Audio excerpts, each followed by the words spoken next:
دریائے نیلم، جسے بھارت میں دریائے کشن گنگا بھی کہا جاتا ہے، ایک خوبصورت اور اہم دریا ہے جو پاکستان اور بھارت کے شمالی علاقوں سے بہتا ہے۔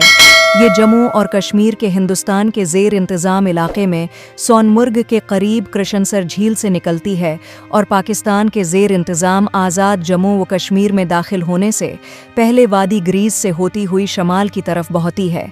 ایک بار جب یہ line of control L O C کو عبور کرتا ہے تو اسے دریائے نیلم کہا جاتا ہے اور خوبصورت وادی نیلم کے ذریعے اپنا سفر جاری رکھتا ہے، جو اپنے سرسبز و شاداب پہاڑوں، جنگلات اور دلکش دیہاتوں کے لیے مشہور ہے۔ یہ دریا بالآخر مظفرآباد شہر کے قریب دریائے جہلم میں شامل ہو جاتا ہے۔